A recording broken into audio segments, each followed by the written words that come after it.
Welcome back. Today we're going to be looking at the key concept of what does it mean to do justice. How does the Bible describe justice? It's a word, well, there are a couple of terms actually. There's justice and there's righteousness, particularly from the Old Testament standpoint, that are pervasive right throughout the Old Testament, very commonly used. One example that I'll point to straight away is a passage from Leviticus chapter 24, where the term that we refer to in English as justice, or mishpat in Hebrew, the passage says, administering or practicing doing true justice is showing mercy and compassion to one another. And then it goes on to say, and don't oppress the widow, the fatherless, the immigrant, and the poor.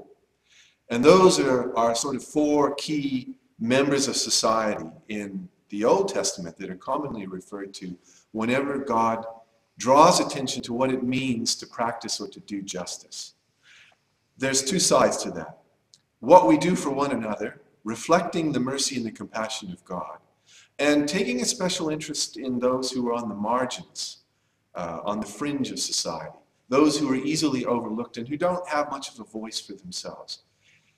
That's, I think, a very biblical characteristic for justice, a concern for those who can't speak for themselves, and a commitment to compassion and mercy for one another.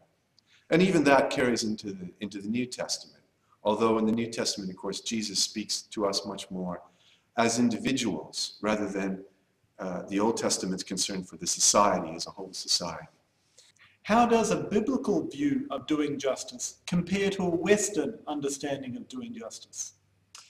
In the West, we have a much greater concern for individual rights, our rights in the society as individuals, whether they're to do with what we're free to do and what we're free to pursue, or the protection of property.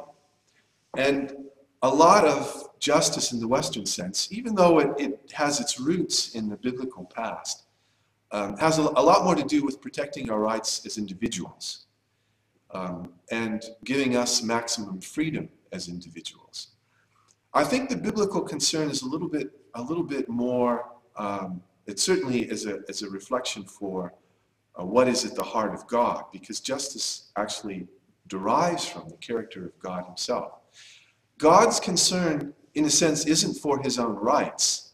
It's for those who he has created. And he wants us to demonstrate a similar concern for others in that way. So the biblical interest in justice is weighted much more in terms of our anticipating and looking out for those who need what we can give them or what we can do for them. In the Western sense, it's much more a question of what society of our rights and our freedoms, what society will protect so that we have the maximum room to do what we want to, in a sense. And I think, in maybe simplistic terms, that's much more the Western sense of justice that we tend to live with.